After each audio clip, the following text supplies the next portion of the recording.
This is KGW News at noon. Good afternoon. I'm Drew Carney. Thanks for joining us here for the news at noon. And we start this afternoon with the latest on Oregon Measure 114. Just a few hours ago, a federal judge granted a delay of 30 days for the permitting process portion of the measure. Otherwise, Measure 114 will take effect as planned this Thursday. Oregon voters passed the measure with just over 50% of the vote last month. It calls for several changes to Oregon gun laws, including a ban on magazines that hold over 10 rounds and completed background checks prior to any gun sale or transfer.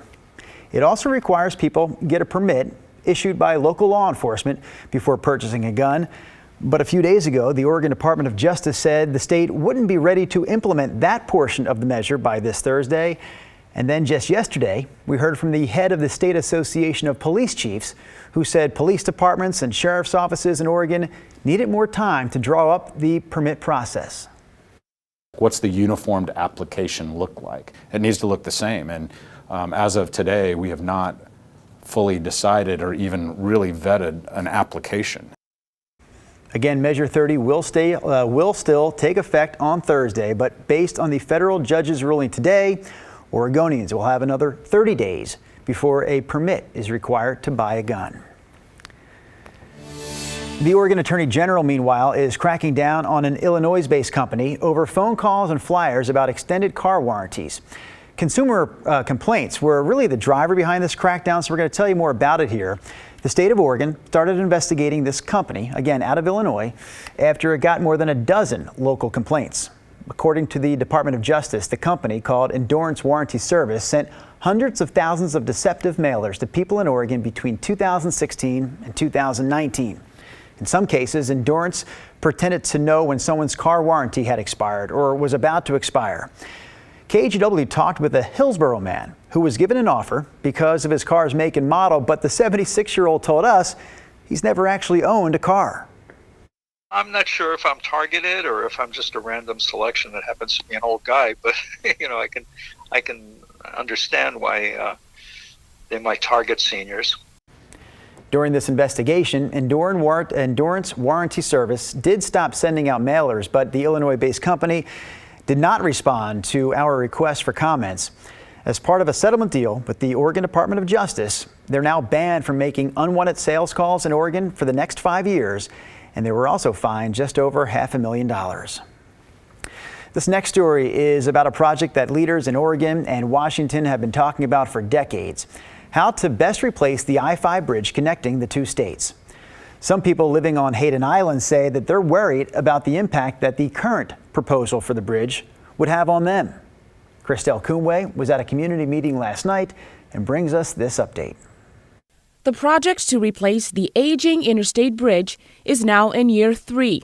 One of the bridges is 105 years old. The other is 64 years old. Greg Johnson heads the Interstate Bridge Replacement Program, the bi-state committee charged with replacing an old, out-of-date I-5 bridge that's bound to collapse during a major earthquake. Both bridges are old and are considered functionally obsolete. It's no small project to replace a bridge that is part of a major interstate freeway connecting Oregon and Washington across the Columbia River. Last March, the Washington legislature put up $1 billion to help fund construction. And we'll be going before the Oregon legislature in the 2023 session for a similar ask of $1 billion.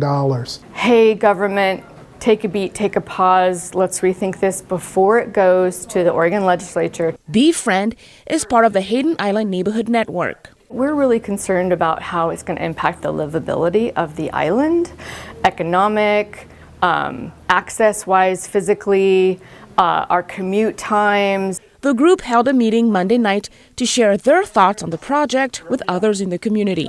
We fear that we're going to be an island covered by the shadow of this giant bridge. And are we going to just have more tent encampments underneath? We are trying to listen well, and we're trying to hear the community. Johnson was also in the room discussing the matter in hopes of finding common ground. And making sure that folks understand there is no perfect solution that makes everyone 100% happy. But we're listening, and we're trying to incorporate as much of the comments from the public that is feasible to get this thing done. Christelle Kumwe, KGW News.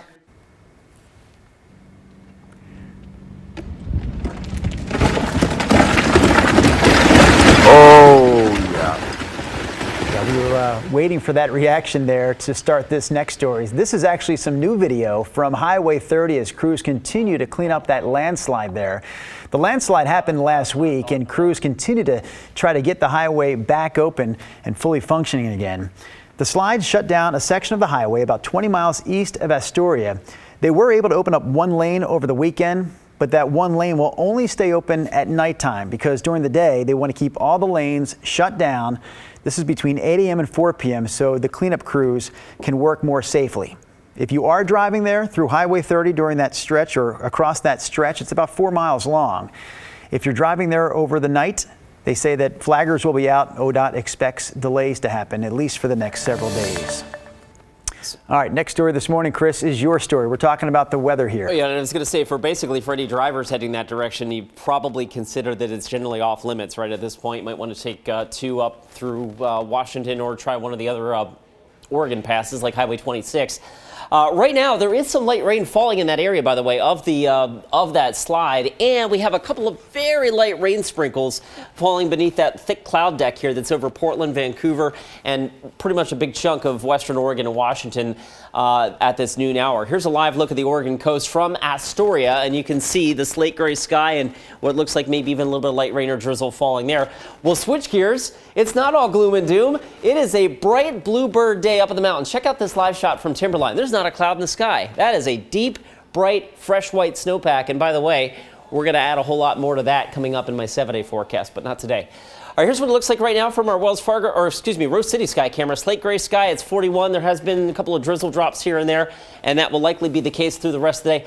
I thought we might see 1 or 2 sun breaks, but Drew, they are just not materializing today. So we're going to keep temperatures pretty much status quo.